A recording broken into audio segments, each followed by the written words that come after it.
பக்கத்துல கஞ்சா அடிக்கிறானுங்க. சரக்கு அடிச்சுக்கிறாங்க. பாட்டில் அங்க இருக்கு. இந்த வேலை இந்த பஸ் ஸ்டாப்பை ஒரே நாசனம் பண்றாங்க. சென்னை சென்ட்ரல் ரயில் நிலையம், Moore market, elephant gate, Nehru விளையாட்டு அரங்கம், கால்நடை மருத்துவமனை, அதிக பள்ளிகள் நிறைந்த டவுட்டன் பகுதி, ஆலயங்கள், பிரபல வணிக வளாகங்கள் அருகில் புகழ்பெற்ற இடமாக திகழும் சூளை.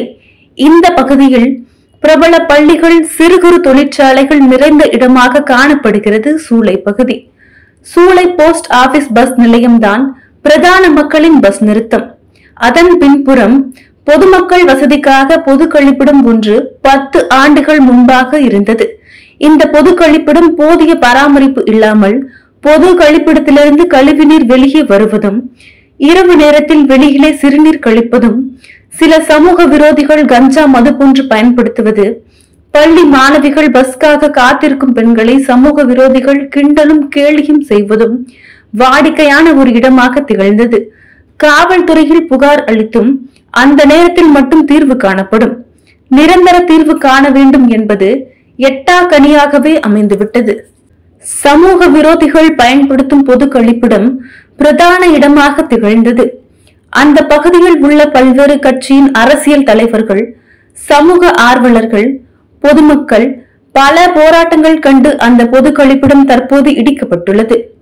பொதுமக்கள் சிரமமின்றி இப்போது பயணிகள், பள்ளி மாணவர்களும் பஸ் நிலையத்தில் அமர்ந்து செல்லக்கூடிய ஒரு சூழல் உருவாக்கி இருந்தாலும், சென்னை மாநகராட்சி மீண்டும் அந்த இடத்தில் பொது கழிப்பிடம் கட்டுவதற்கு ஏற்பாடு செய்த நிலையில் அங்குள்ள பொதுமக்கள், சமூக ஆர்வலர்கள் ஒன்று கூடி மீண்டும் போராட்டங்களை நடத்தினர்.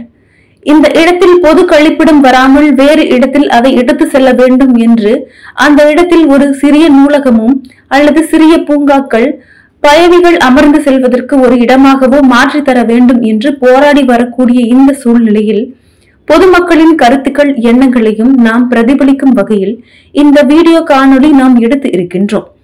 அந்த பகுதியில் அருகில் வசிக்கும் திமுகவின் அமைச்சர் சேகர் பாபு அவர்களும், சென்னை மாநகராட்சியின் மேயர் திருமதி பிரியா ராஜன் அவர்கள், திருவிக நகர் சட்டமன்ற உறுப்பினர் தாயகம் கவி அவர்களும் பொதுமக்களின் கோரிக்கையை ஏற்றுக்கொண்டு அந்த பொது கழிப்பிடத்தை வேறு இடத்தில் மாற்றி அமைக்கவும் அனைவரின் ஆவல்.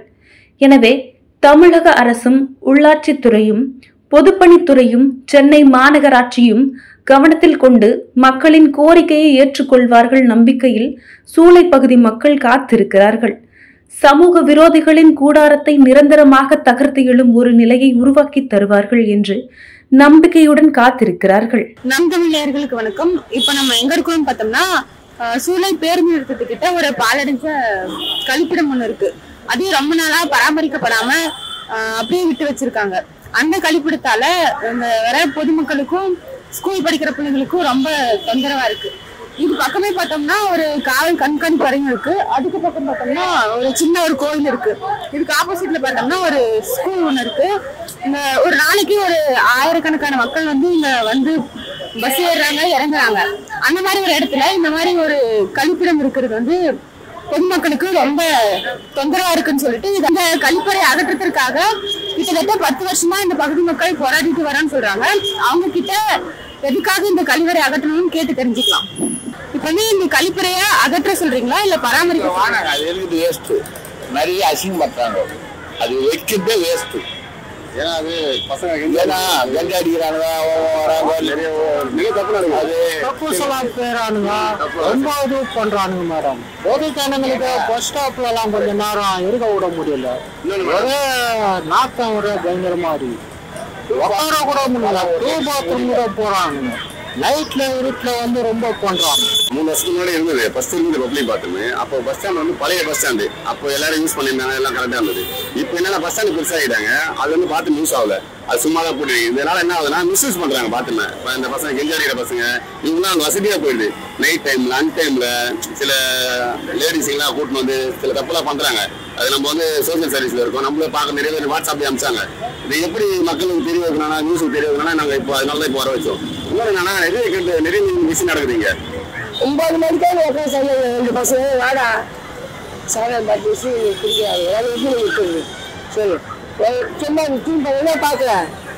அவங்க அசிங்கமாக பேசுகிறாங்க. இப்போ திரும்பி பார்த்தீங்கன்னா சவுண்ட் வருதுன்னு பார்த்தா ஏதாவது ஷிஃப்ட் வருது 2:10 அந்த மாதிரி வரும். அப்போ ஏதாவது பஸ் இறங்கி 2 பக்கமாக போகணும். அதுதான் இடத்துல வந்து நிறைய இது வந்து ஸ்கூல் சர்க்கிள் ஃபுல்லாகவே இந்த சரௌண்டிங் ஃபுல்லாகவே வேப்பேரி பெரியமேடு சூளை ஃபுல்லாகவே ஸ்கூலு காலேஜஸ் எல்லாமே இருக்குது. இந்த இடத்துல நிறைய பொண்ணுங்க நிறைய பேர் காலேஜ் படிக்கிற பொண்ணுங்க நிறைய பேர் கிராஸ் ஆகி போகிறாங்க. ஸ்கூல் பசங்க கிராஸ் ஆகி போகிறானுங்க. அதுக்கப்புறம் இந்த பப்ளிக் பாத்ரூம்ன்றதுனால இது உள்ள வந்து குடிக்கிறானுங்க, எஞ்சாடிக்கிறானுங்க, எல்லாமே பண்றானுங்க. பண்ணிட்டு வந்து பஸ் ஸ்டாண்ட்ல உட்காடுறானுங்க. இப்போ இந்த பஸ் ஸ்டாண்ட்ல கிட்டத்தட்ட பாத்தீங்கன்னா ஒரு நாளைக்கு 1000 பேர் டிராவல் ஆகுறாங்க. 500 பேர் ஏறுவாங்க, 500 பேர் ஏறுவாங்க. அதுல வந்து என்ன ஆகுதுன்னு பாத்தீங்கன்னா எவன் வந்து எப்படி ஏறானே சொல்லிட்டு தெரியல. அதுக்கு குற்றத்துக்கு வழிவகுக்கிற ஒரு இடமா இப்போ இந்த இடத்துல இந்த ஜங்ஷன்ல இந்த ஒரு இடமா இருக்குதுமா. இதை வந்து தமிழக அரசு சீக்கிரமா இதை வந்து அப்புறப்படுத்தி கரெக்டான இடத்துல கொண்டு போயிட்டு இதை வைக்கணும். இதுதான் எங்களோட விஷயம், வேற எதுவுமே கிடையாது. ஸ்கூல் பசங்க படிச்சுட்டு வருது, +2 படிக்குது, ஐடி படிச்சுக்கிட்டுங்க. அது நல்ல ஸ்டேஜில் வருது. இந்த நாட்டத்தில் நின்று ஏறிக்கின்னு அந்த பின் சைடில் பசங்க போய் லவ் பண்ணுறதுக்காமா இடம் இது சொல்லுங்கம்மா. அவ்வளோ இது இருக்குதும்மா. அதனால கக்கிச்சு இங்கே தேவைப்படுறது கஷ்டமா. வந்து இங்கே சிகரெட் அடிக்கிறாங்க, பாத்ரூம் அடி போக முடியல, ஒரே ஸ்மெல்லாக இருக்கு. பொம்பளை பசங்களும் நிற்க முடியல, பசங்க ரொம்ப அமக்கலை பண்ணுறாங்க. நீங்கள் பாத்ரூம் எடுத்துடணும்.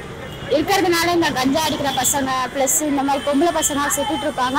அதனால இங்கேருந்து பாத்ரூம் எடுத்து வேறு இடத்துல வைக்கணும்னு தான் நாங்கள் நினச்சிட்டு இருக்கோம். ப்ளீஸ் அது மாதிரி பண்ணுவோம். கஞ்சா அடிச்சுட்டு பொண்ணுங்க வரும்போது நம்மளுக்கு ஒரு ரெஸ்பெக்ட் இருக்கணும். ஒரு பொண்ணுங்கன்னா நம்மளுக்கு ரெஸ்பெக்ட் இருக்கணும்னால நீங்கள் எடுத்து வேறு இடத்துல வச்சா நல்லாயிருக்கும். இந்த சரௌண்டிங் ஃபுல்லாக காலேஜஸ் ஸ்கூலு நிறைய இருக்குது. அதனால நீங்கள் எடுத்துக்கணும். அவ்வளோதான். இது மட்டும் தான் நாங்கள் எடுத்துக்கோம். இங்கே நிறைய கஞ்சா அடிக்கிற பசங்கள்லாம் வந்திருக்காங்க. ஸோ இங்கே ரொம்ப இதுவாக இருக்குது. போகிறவங்களுக்கும் வரவங்களுக்கும் கஷ்டமாக இருக்குது. ஸோ இதெல்லாம் க்ளீன் பண்ணி வேறு இடத்துல செக் பண்ணால் நல்லாயிருக்கும்னு நாங்கள் நினைக்கிறோம். இந்த இடத்துல வந்து குடிச்சிட்டு அவங்க கஞ்சா அடிக்கிறது, பசங்களை கிண்டல் பண்றது, கேலி பண்றது, இப்படியெல்லாம் நடந்துகிட்டு இருக்குது. இதெல்லாம் கேட்கறதுக்கு யாருமே கிடையாதா? எதுக்கு இந்த மாதிரி எல்லாம் நடக்குது? யாரு இதெல்லாம் பாக்குறவங்க? யாரு கேள்வி கேட்கறவங்க? யாரு கவனிக்கிறவங்க? இதெல்லாம் சொல்லுங்க பார்க்கலாம். இங்கே நிறைய பேர் வந்து குடிச்சிட்டு தூங்குறாங்க. நிறைய லேடிஸ் அவங்க வருவாங்க, அவங்க பாதுகாப்பாக இல்லை. பஸ்ஸில் 500 பேர் வருவாங்க, 500 பேர் இறங்குவாங்க, ஏறுவாங்க. அவங்களுக்கு செக்யூரிட்டி ஆனது இல்லை இந்த பக்கம். அதனால இங்கேருந்து வாஷ்ரூம் எடுத்து வேற எங்கேயாச்சும் வைக்கணும்னு சொல்லி எடுக்கிறோம். இங்க ஸ்கூல் இருக்கு, காலேஜ் இருக்கு. இன்னும் இவ்வளவு லேடிஸ் நிக்கிறாங்க பஸ் ஸ்டாண்ட்ல, இவ்வளவு இது பண்றாங்க. இந்த பக்கத்துல கஞ்சா அடிக்கிறானுங்க, சரக்கு அடிச்சுக்கிறாங்க. பாட்டில் அங்க இருக்கு, இந்த வேலை இந்த பஸ் ஸ்டாப்பை ஒரே நாசனம் பண்றாங்க. சூளை போஸ்ட் ஆஃபீஸ்ல எவ்வளவு ஃபேமஸ். பக்கத்துல லேடிஸ் ஸ்டேடியம் இருக்கு, சென்ட்ரல் இருக்கு. இந்த சைடு பார்த்தா ஹெல்பர் கேட் இருக்கு. இந்த இவ்வளவு அநியாயம் பண்றாங்க. இங்க இந்த இடத்துல தான் இவ்வளவு அநியாயம். இது தமிழ்நாடு அரசு கண்டிப்பா இதுக்கு ஒரு வார்த்தை வந்து கேட்கணும். எவ்வளவு பேர் கூடுறாங்க? ஒரு நாளைக்கு 500 பேர் 1000 பேர். இதுவரை நம்ம கேட்டதுல அனைத்து தரப்பு மக்களுமே இந்த கழிவறை எங்களுக்கு வேணாம் அப்படின்னு சொல்லிதான் ஒரு கோரிக்கை வைக்கிறாங்க. இதை வந்து நம் தமிழ் ஊடகத்தின் வாயிலாக நாங்களும் தமிழக அரசுக்கு தெரிவிச்சுக்கிறோம். நன்றி.